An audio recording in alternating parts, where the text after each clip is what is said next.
नमस्कार दोस्तों, स्वागत है आप सभी का SSC अड्डा 24/7 पर। एक बार फिर से नवदीप सर आपके साथ लाइव हैं सुबह के 6 बजे, यानी करंट अफेयर्स की कुछ चटपटी न्यूज़ आपके पास पहुंचेगी ज़रूर। तो आइए दोस्तों, आप सभी को बताते हैं कि आखिर ऐसा क्या है जिसके पीछे कहानी बनती है कि क्या ट्रंप, जो कि फॉर्मर प्रेसिडेंट हैं यूनाइटेड स्टेट्स ऑफ अमेरिका के, उनको जेल हो सकती है, या जो अभी इस समय पर प्रेसिडेंट हैं रशिया के, उनको जेल हो सकती है। दोस्तों, दोनों ही कहानियां बड़ी रोचक हैं और दोनों ही कहानियों के बारे में हम बड़े विस्तार से जानेंगे, काफ़ी डिटेल में समझेंगे कि क्या रोल प्ले किया है यहाँ पर आखिर इन दोनों न्यूज़ ने, और दोस्तों किस तरीके से वर्ल्ड ऑर्डर में चेंज लाकर ये भारत के पर्सपेक्टिव में या भारत के दृष्टिकोण में भी परिवर्तन ला सकता है। इन सभी के ऊपर चर्चा करेंगे। तो चलिए आज के ये सेशन की करते हैं शुरुआत। और सबसे पहले ये मज़ेदार सी फोटो जो आप देख पा रहे हैं स्क्रीन पर, ये जस्ट एक कार्टून डिपिक्शन है जो सिर्फ और सिर्फ यहाँ पर लगाया गया है। दोस्तों, अगर हम बात करें सबसे पहले ब्रोमांस की, तो ऐसा कहा जाता है कि इस समय पर जो बाइडेन का एडमिनिस्ट्रेशन है, वो जो बाइडेन का एडमिनिस्ट्रेशन उस स्तर पर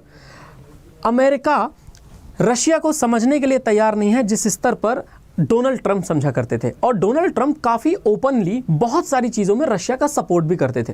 जैसे अभी की हम लोग बात करें, डोनाल्ड ट्रंप ने हाल ही में एक स्टेटमेंट दिया और उसमें रशियन प्रेसिडेंट व्लादिमीर पुतिन को कहा है कि ये सेवी हैं और साथ ही साथ ये गट्सी भी हैं, इनके अंदर गट्स हैं और ये सेवियर भी हैं। इन्होंने इस समय पर यूक्रेन की जनता में बच्चों को निकाल करके रशिया भेजा ताकि जब भी मिसाइल अटैक हो एटलीस्ट यूक्रेन के बच्चों को नुकसान ना हो। वैसे तो बात अलग अलग दृष्टिकोणों से अलग अलग समझी जाती है। एक तरफ रशिया को पुतिन के अंडर माना जाता है एग्रेसर, रशिया को पुतिन के अंडर माना जाता है एक इन्वेडर, परंतु दूसरी तरफ एक पुतिन का सॉफ्टर साइड भी देखने को मिलता है हमें, जिसकी डोनाल्ड ट्रंप प्रशंसा कर रहे हैं। बट ऐसा कहा जाता है कि 2016 का जब इलेक्शन हो रहा था उस समय पर पुतिन ने डोनाल्ड ट्रंप को हेल्प किया था।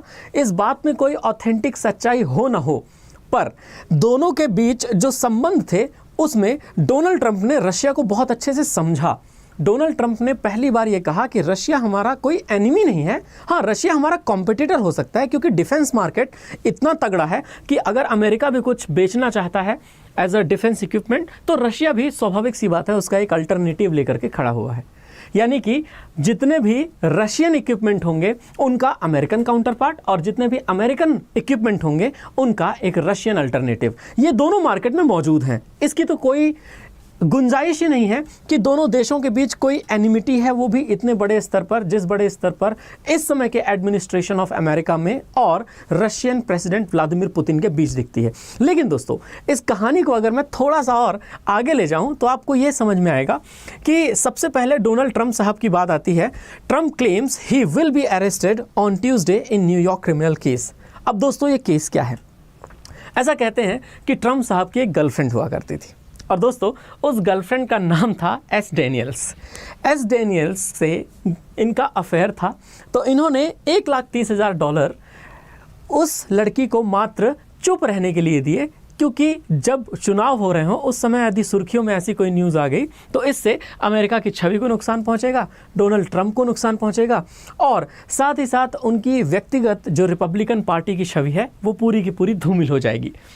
जब अमेरिकन प्रेसिडेंट ने उस समय पर $1,30,000 दे दिए तो दोस्तों अब बात ये आती है कि वहाँ के वकील इनके पीछे पड़े कि यदि $1,30,000 आपने अपनी जेब से दिए तो आपके पास कहाँ से आए, यदि आपने अपनी कंपनी से दिए तो आपकी कंपनी की बैलेंस शीट में क्यों नहीं, और यदि आपने प्रेसिडेंट के फंड से दिए हैं तो ये पूरी तरह से दुरुपयोग है प्रेसिडेंट के फंड का, कि व्यक्तिगत बात के लिए जो इंडिविजुअल है उस इंडिविजुअल के लिए आपने प्रेसिडेंट फंड का उपयोग क्यों किया। लेकिन दोस्तों, ये प्रेसिडेंट फंड वाली बात गलत इसलिए भी हो जाती है क्योंकि अमेरिका के प्रेसिडेंट रहते हुए डोनाल्ड ट्रंप सैलरी $1 प्रति साल ही लेते थे। तो बात यह है कि इनका जो पर्सनल फंड है कंपनी का, उसके बैलेंस शीट में $1,30,000 का जो हेर फेर है वो दिख क्यों नहीं रहा। एक तो ये मसला, और दूसरा दोस्तों आप लोग देख पाओगे ये हैं एस डेनियल्स और डोनाल्ड ट्रंप के साथ इनकी एक तस्वीर भी वायरल है।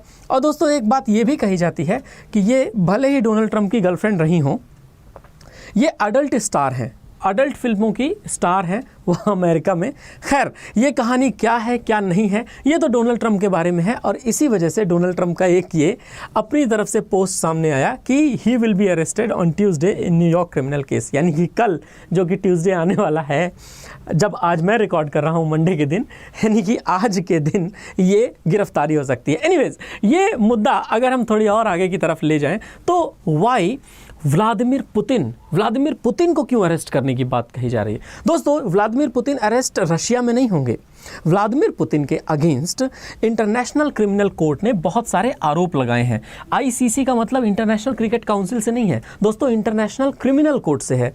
इंटरनेशनल क्रिमिनल कोर्ट ने बहुत सारे ऐसे एलिगेशंस लगाए व्लादिमीर पुतिन के ऊपर जो रशियन वॉर क्राइम पे कमिट किए गए, यानी कि एक तरीके से पुतिन को वॉर मॉन्गरर दिखाया गया। दूसरा, पुतिन को यह समझाया गया कि पुतिन आपने जो कुछ भी किया है वो गलत किया है। और तीसरा, आप सोचिए कि ये अरेस्ट वारंट बच्चों की चोरी के आरोप में लगा हुआ है।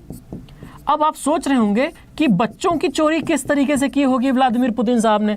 तो दोस्तों, ये बहुत सिंपल सी बात है।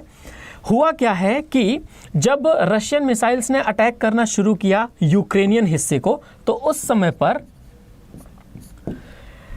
यूक्रेन के बच्चों को सही सलामत निकाल करके रशिया भेजा जाने लगा, क्योंकि अगर रशियन मिसाइल ने यूक्रेन के बच्चों और वहाँ के नागरिकों को नुकसान पहुँचाया तो ये बहुत ही ख़राब बात होगी।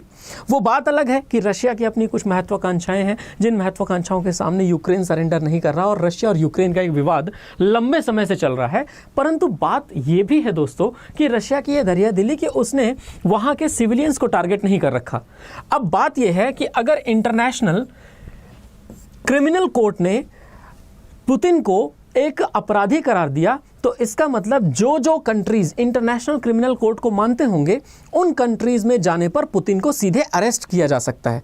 इसलिए अब मैं आपको एक पिक्चर दिखाऊं, और इस पिक्चर से आप देख पा रहे हैं कि ये जितने भी हरे रंग के देश हैं, ये सभी हरे रंग के देश इंटरनेशनल क्रिमिनल कोर्ट के कानून को मानते हैं। यूएसए की बात करें तो यूएसए ने स्वयं को विड्रॉ कर लिया था, तो यूएसए ने तो हाल ही में अपने आप को विड्रॉ कर लिया था। ये पीले देश वो हैं जो कभी माना करते थे, अब नहीं मानते। ये लाल देश वो हैं जिन्होंने कभी माना ही नहीं, यानी भारत, पाकिस्तान और चाइना की अगर बात की जाए तो भारत, पाकिस्तान एवं चाइना ने कभी ये एक्सेप्ट ही नहीं किया कि इंटरनेशनल क्रिमिनल कोर्ट का कोई लॉ हमारे यहाँ पर एनफोर्सिएबल होगा, यानी कि चालू होगा। अब सिंपल सी बात यह है कि ये जो हरे देश हैं, जिसमें से यूरोपीय देश, कनाडा, मैक्सिको, साउथ अमेरिकन और इसके अलावा कुछ अफ्रीकी देश एवं ऑस्ट्रेलिया, यहाँ यदि पुतिन जाते हैं तो इंटरनेशनल क्रिमिनल कोर्ट की गाइडलाइंस के हिसाब से इन्हें यहाँ पर अरेस्ट कर लिया जाएगा। पर बात यह है कि पुतिन यहाँ जाएंगे ही क्यों? अगर हम और आप ये बात जानते हैं कि यहाँ जाने पर वो अरेस्ट हो सकते हैं, तो हमसे आपसे बेहतर तो पुतिन भी जानते हैं कि इन कंट्रीज़ में नहीं जाना, क्योंकि ये हमें अरेस्ट कर लेंगे।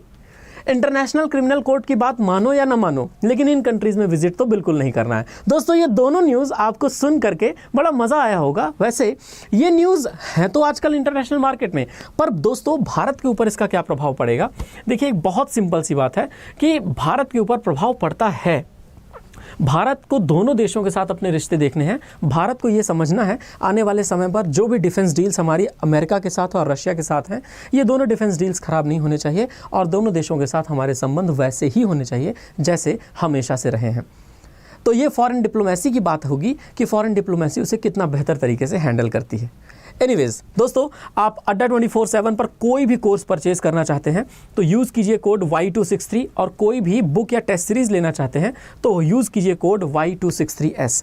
दोस्तों, अड्डा 24/7 ऐप को डाउनलोड करना मत भूलिए। ऐप आपको देगा बहुत सारा प्रीमियम स्टडी मटेरियल, वो भी फ्री ऑफ कॉस्ट। इसकी लिंक आपको हमारे डिस्क्रिप्शन में मिल जाएगी, तो फटाफट ऐप को डाउनलोड कर लीजिए और साथ ही साथ हमें विदा दीजिए। फिर मिलेंगे आपसे। वीडियो को लाइक करें, चैनल को सब्सक्राइब करें, और दोस्तों ये भी बता दीजिए कि यूनाइटेड नेशंस ऑर्गेनाइजेशन यानी UNO का मुख्यालय कहाँ पर स्थित है। धन्यवाद दोस्तों, ख्याल रखिए अपना। फिर मुलाकात होगी आपसे सुबह 11 और सुबह 6 बजे। जय हिंद।